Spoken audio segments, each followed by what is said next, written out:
성도 여러분 안녕하십니까? 오늘은 수요일입니다. 코로나19 사태로 인해서 부득이 예배당이 아닌 각자의 처소에서 수요 예배를 드리게 되었습니다. 예배 자리에 함께 하신 모든 성도님들을 주님의 이름으로 축복합니다.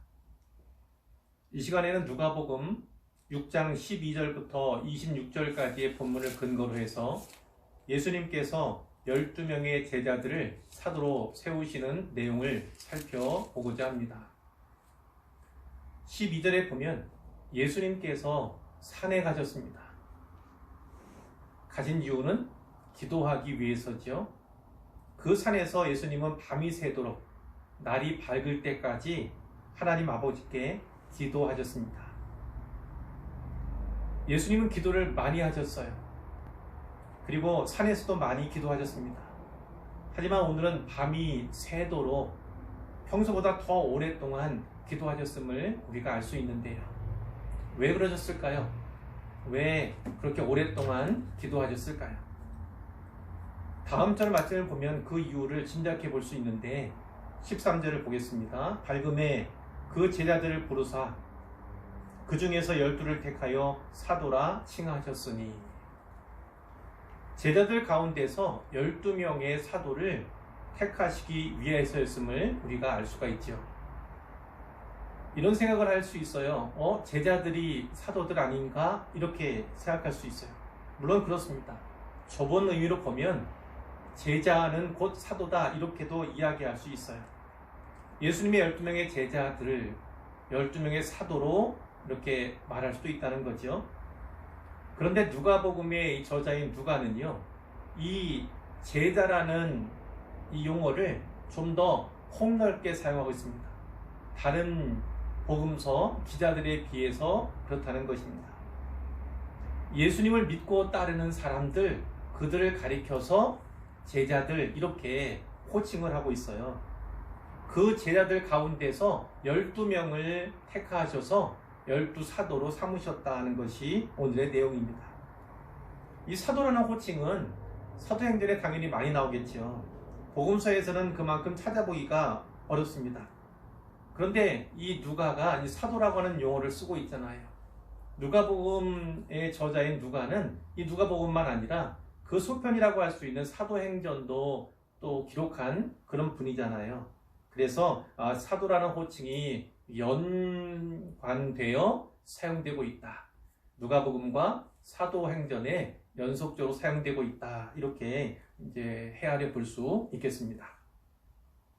예수님께서는 12명을 사도로 세우셨습니다. 왜 12일까요? 여기에는 상징적인 의미가 있습니다. 구약에 이스라엘의 12지파를 아시죠?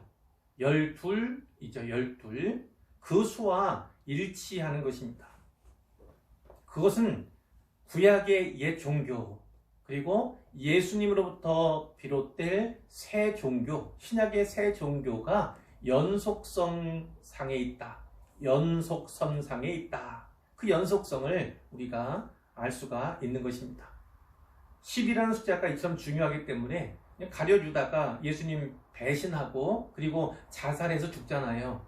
그 후에 사도들은 마띠아를 또 사도로 뽑아서 12명을 채우는 것을 우리가 사도행전 1장에서 살펴볼 수가 있습니다. 예수님은 밤이 새도록 기도하셨어요. 오랫동안 기도하셨고 더 집중해서 기도하셨음을 우리가 알 수 있는데, 예수님은 하나님의 아들이시잖아요. 곧 하나님이세요. 그런데 하나님 아버지께 기도하실 필요가 없을 것 같이 보이잖아요. 그러니까 하지만 오늘 우리보다도 더 많이 기도하신 분이 예수님이심을 우리가 기억해야 합니다. 왜 그렇게 하셨을까요? 하나님 아버지의 인도를 받기 위해서였어요. 하나님 아버지의 뜻을 이 땅에서 성육신해서 이 땅에 보내셨잖아요. 그 보내신 하나님의 뜻을 온전히 이루어드리기 위해서, 또 사역 가운데서도 그분의 뜻을 온전하게 이루어드리기 위해서 우리 주님께서 많이 기도하셨다는 것입니다. 그런 주님이시지만 중요한 일을 앞두고는 더 많이 기도하셨어요. 겟세마네 기도를 우리가 생각할 수 있지요. 그러나 오늘 본문도 역시 그렇습니다. 예수님께서 지난 밤에 밤이 새도록 기도하셨다는 사실로 미뤄볼 때 예수님에게 12사도를 세우는 일은 그만큼 중요했다는 것을 우리가 알 수가 있죠. 하나님 아버지와 교제하고 또 대화하는 가운데 하나님께서 원하시는 이들을 사도로 뽑으셨다는 것을 우리가 오늘 내용을 통해서 살필 수 있습니다. 이제 14절 이하에 12명의 제자들의 이름이 나오죠. 2명씩 짝지어서 살펴볼 텐데요. 짧게 간추려 보겠습니다. 14절에 보면 곧 베드로라고도 이름을 주신 시몬과 그의 동생 안드레 얘기가 나옵니다. 이 안드레는 베드로의 동생이에요. 안드레가 원래는 세례 요한의 제자였죠. 세례 요한이 지나가시는 예수님을 보고 보라 하나님의 어린 양이로다 이렇게 말씀을 하셨어요. 예수님의 제자로 이제 가요. 이 안드레가. 그리고 형인 시몬에게 가서 우리가 메시아를 만났다. 우리가 메시아를 만났다. 이렇게 이야기를 합니다. 그리고 예수님께 베드로를 데려갑니다. 예수님께서는 시몬 베드로를 향해서 장차 게바라 하리라 이렇게 말씀하죠. 그 게바는 아람어예요. 그런데 그 게바를 번역하면 베드로 이런 의미가 되는 것입니다. 우리가 알다시피 베드로는 예수님의 수제자인데 그 수제자인 베드로를 예수님께 인도한 것은 그 동생 안드레였음을 우리가 알아야 할 것입니다. 다음에 등장하는 두 사람은 야고보와 요한입니다. 이 사람들 역시 형제예요. 이들은 세베대의 아들들입니다. 세베대의 아들들. 자, 앞에 나왔던 베드로와 안드레와 더불어서 4명이 이 사업상 동업자였습니다. 모두가 어부였다는 것이죠. 함께 어업을 했다는 것입니다. 그런데 이 야고보와 요한 두 아들은 성미가 아주 급한 사람들이었어요. 아주 불같은 성질을 가진 사람들이에요. 그래서 성경은 우리의 아들들 이렇게 그를 묘사하고 있습니다. 하지만 후에 어떻게 되죠? 야고보는 기독교 역사상 최초의 순교자가 됩니다.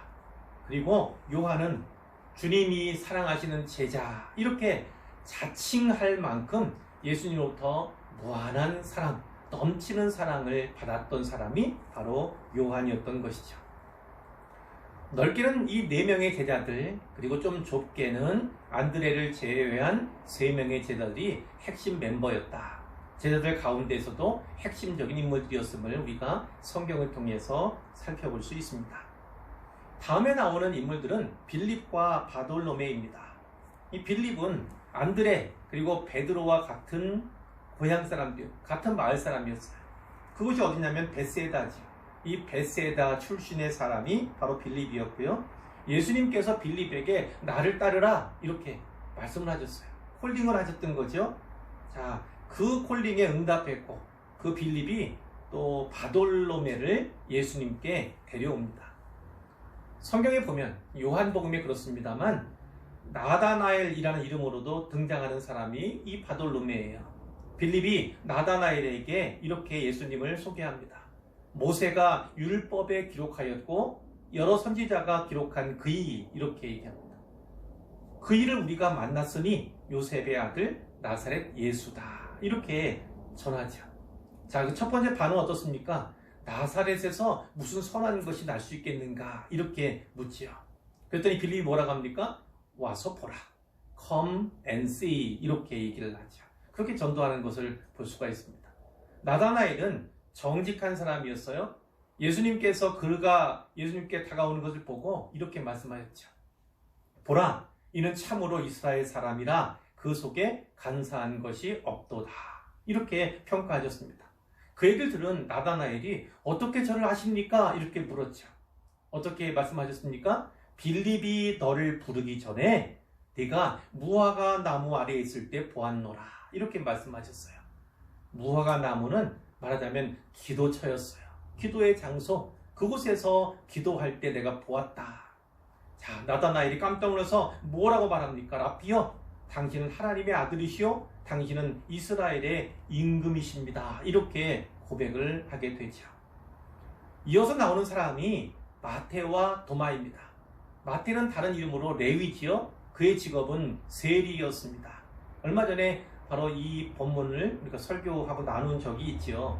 예수님께서 나를 따르라 이렇게 말씀하셨을 때 마태는 모든 것을 포기하고 예수님을 줬습니다.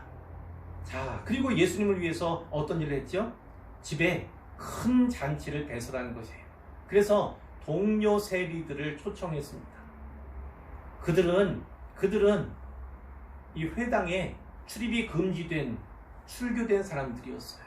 그래서 예수님께서 그 안식일마다 회당에서 설교하시고 가르치실 때가 많았는데 그 설교, 그 가르침을 들을 기회가 없었던 그런 사람들이 바로 세리였습니다. 바로 그들을 이 잔치에 초청해서 예수님을 만나게 하고 예수님의 말씀을 듣게 했던 사람이 바로 마태였다는 것입니다. 도마는 어떤 사람입니까? 도마 그러면 의심 많은 도마 이렇게 우리가 생각을 하죠. 예수님께서 부활하신 몸으로서 제 아들을 찾아오셨을 때 처음에 도마는 그 자리에 없었어요. 다른 제 아들로부터 그 얘기를 들었을 때 믿지 못했습니다. 자, 그런데 예수님께서 바로 그를 위해서 다시 나타나셨어요. 그러면서 네 손가락을 내밀어서 내 손에, 그리고 네 손을 내밀어서 내 옆구리에 넣어보라 이렇게 말씀하셨죠. 손가락을, 그리고 그 손을 예수님의 구멍난 손바닥에 혹은 또 예수님의 또 창에 찔린 옆구리에 넣을 필요가 전혀 없었어요. 그럼 곧바로 고백합니다. 나의 주님이시요 나의 하나님이십니다. 이렇게 신앙 고백을 하는 것을 우리가 요한복음을 통해서 살펴볼 수 있고요. 이제 9번째, 10번째 제자를 살펴볼 텐데 알페오의 아들 야고보와 셀롯이라는 시몬이 나옵니다. 자, 앞에 야고보라고 하는 사람이 등장했었죠. 앞에는 세베대의 아들로서 요한의 형인 야고보가 있었고요. 자, 여기는 알페오의 아들 야고보 이렇게 얘기함으로써 그 앞에 있던 야고보와 구분하는 것을 우리가 볼 수가 있습니다. 자, 또 시몬이라는 이름도 구별해야 되죠. 앞에는 시몬 베드로가 나왔습니다. 이 시몬 베드로와는 다른 시몬이죠. 자, 그래서 셀롯이라는 시몬 이렇게 얘기를 하는데 이 셀롯은요 젤롯 이렇게 얘기합니다. 이 젤롯은 열렬한 민족주의자들의 어떤 당이었어요. 자, 예수님을 따르기 전에 이 시몬이 이 당에 속해 있었던 것 같아요. 그래서 이제 지금은 아니지만 셀롯이라고 하는 애칭으로 불렸을 가능성이 매우 큽니다. 또한 다른 성경에는 가나안인 시몬 이렇게도 등장을 합니다. 자, 마지막으로 두 사람이 나오는데 두 사람 다 유다네요. 야고보의 아들 유다와 예수를 파는 자 될 가룟 유다라 이렇게 성경이 기록하고 있습니다. 한 사람은요 야고보의 아들 유다. 그런데 이 야고보, 그러니까 유다의 아버지인 이 야고보는요 앞에 나왔던 두 야고보와는 전혀 무관합니다. 앞에 세베대의 아들 또 알페오의 아들인 야고보와는 전혀 무관한 사람이다 라는 것이죠. 이 야고보의 아들 유다는 다데오라는 이름으로 나오기도 합니다. 자, 그 마지막이 이제 가룟 유다. 자, 예수님을 파는 자 될이란 수식어가 붙어 있죠. 어떤 성경에는 예수님을 판 자 이렇게도 나와요. 그러니까 예수님을 팔게 될 자, 예수님을 판 자 이렇게 수입되는 사람이니까 그 인생이 얼마나 비참하겠습니까? 가룟이라는 건 아마도 그리옷이라고 하는 그 지역이 있는데 그 지역 출신의 사람 이런 의미일 가능성이 많이 있습니다. 만일 그 가룟이 유다 남쪽에 있는 가룟이 맞다면요 사도들 가운데 유일하게 갈릴리 출신이 아닌 사람, 비갈릴리 출신이다 이렇게 볼 수가 있습니다. 자, 이러한 12명의 사도들의 이름이 나오는데요.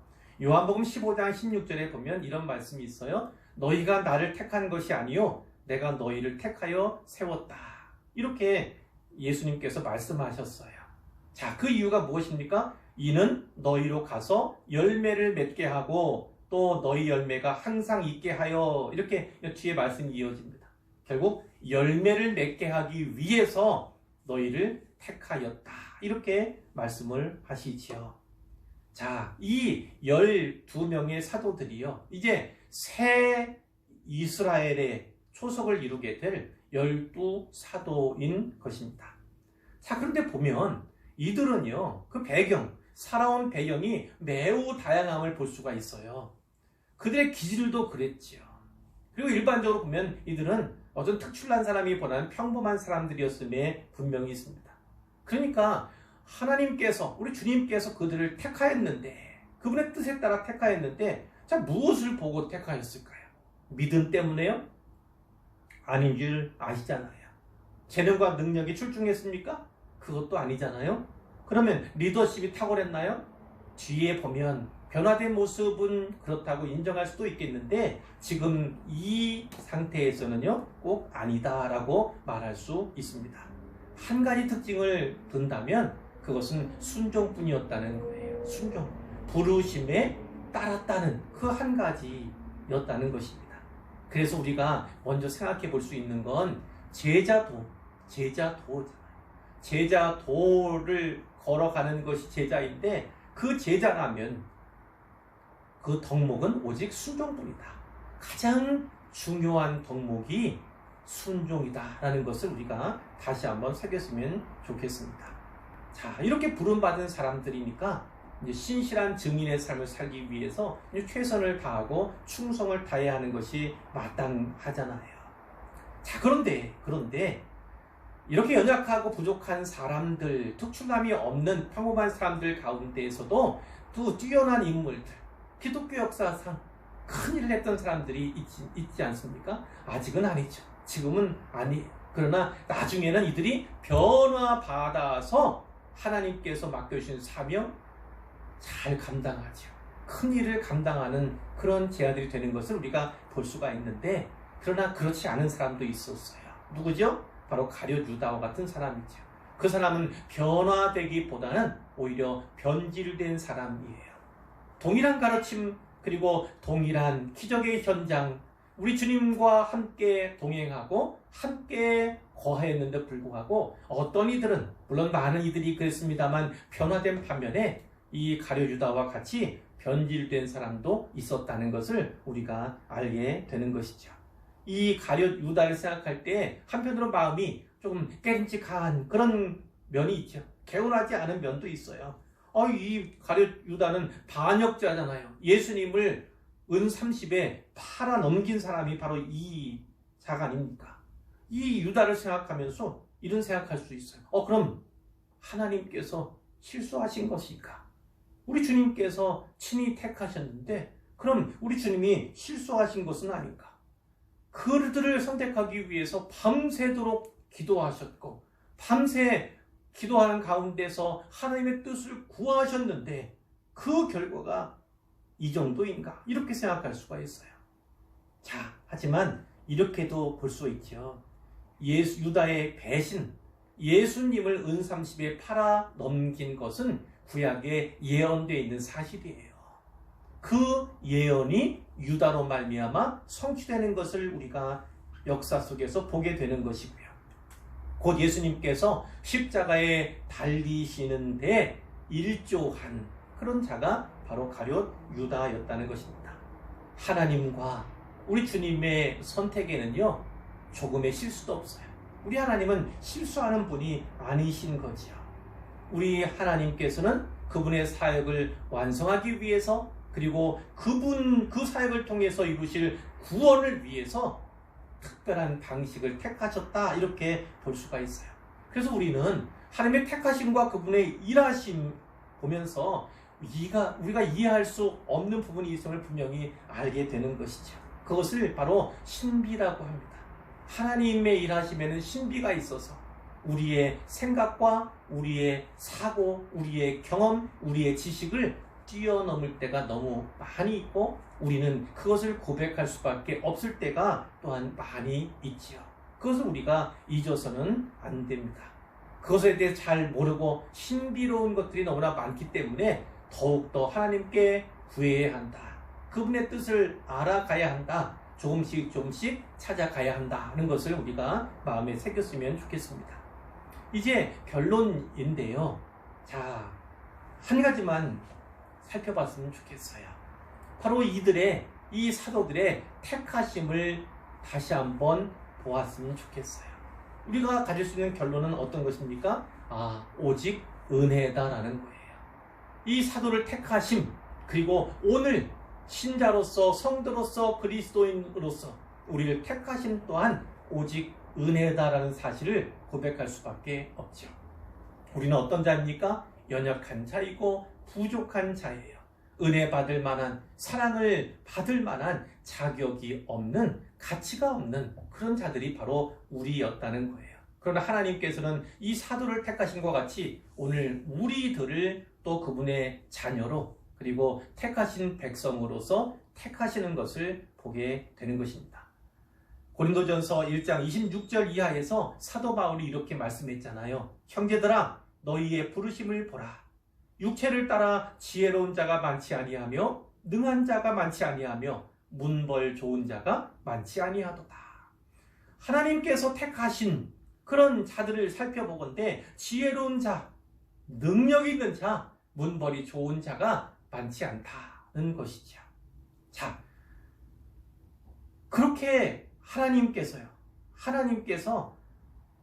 이 연약한 사람들, 조금은 부족한 사람들, 지혜, 능력이 없는, 그 문벌이 좋지도 않은 그런 사람들을 택하신 데는 그만한 이유가 있다는 거예요.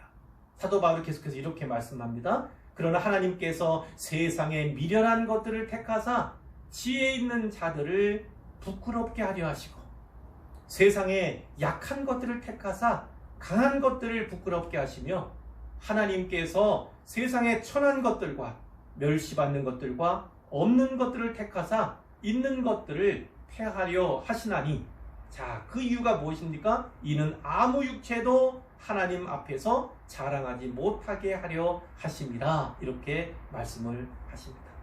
하나님께서는 세상에 미련한 것들을 택하세요. 세상에 약한 것들을 택하시고, 세상에 천하고 멸시받으며 가진 것이 없는 자들을 택하세요. 그래서 어떻게 하십니까? 지혜 있는 자들을, 또 강한 자들을, 또 있는 것들을 폐하게 하신다는 것입니다. 하나님께서 하셨습니다. 오직 하나님께서 이루셨습니다. 이런 고백이 있을 뿐이지, 내가 했습니다, 내 능력과 내 지혜 때문입니다, 내가 가진 무엇으로 말미암아 이루었습니다, 이런 자랑이 전혀 없도록 하기 위해서 하나님이 이렇게 일하신다는 것입니다. 세상에 미련한 것들을 택하시는 것이 하나님의 방법이에요. 뿐만이 아니죠. 고린도전서 말씀에 보면 십자가의 도라는 것이요, 미련한 방식이에요. 십자가의 도가 멸망하는 자들에게는 미련한 것이요, 구원을 받는 우리에게는 하나님의 능력이라. 이런 말씀이 있죠. 십자가의 도가 세상 사람들의 관점과 그들의 지식과 지혜로는요, 아주 미련해 보인다는 거예요. 그러나 하나님께서는 그 십자가를 통해서 우리의 구원을 이루시기 때문에 곧 우리에게는 하나님의 능력이라고 고백될 수밖에 없다는 것입니다. 자, 또 하나가 있어요. 하나님께서는 전도의 미련한 방식을 사용하시죠. 그래서 고린도전서 역시 이런 말씀이 있습니다. 하나님께서 전도의 미련한 것으로 믿는 자들을 구원하시기를 기뻐하셨도다. 이런 말씀이 있어요. 전도라고 하는 미련한 그 방법, 도구를 사용하셔서 결국은 많은 사람들을 구원하신다라는 것을 분명히 말씀하고, 그 미련한 방식들을 택하시는 것, 그것을 하나님 기뻐하실 뿐만 아니라 거기에는 하나님의 놀라운 지혜가 담겨 있다. 이런 말씀을 하시는 것입니다. 세상에 미련한 자들을 택하시고, 또 십자가라고 하는 미련한 방식과 또 전도라고 하는 미련한 방식을 사용하실 기뻐하시는 것이 우리 하나님이시라면, 우리는 이해하기가, 깨닫기가, 우리 지식으로 헤아리기가 참으로 어렵다. 이런 생각을 하게 되죠. 바로 그렇습니다. 하나님의 일하심, 그분의 생각에는요, 우리가 헤아릴 수 없고 측량할 수 있는 깊이와 넓이, 폭이 있습니다. 그렇기 때문에 우리는 하나님 뜻을 알기 위해서 더욱더 무릎 꿇어야 하고요. 더욱더 기도해야 되고요. 그리고 그분과의 깊은 교제와 사귐 가운데 하나님의 뜻을 좀 더 잘 분별하고자 애쓰고 힘써야 할 줄로 믿습니다. 사랑하는 의왕소망교회 성도 여러분들, 우리도 역시나 하나님 앞에 더욱더 기도해서 하나님 뜻을 간절히 찾고 미련한 자로서 불렸지만 하나님께서 우리를 통해서 이루고자 하시는 귀한 뜻을 이루어 드리는데 합력하여 또 사용되고 선을 이루어가는 우리가 될 수 있도록 있기를 간절히 소원합니다.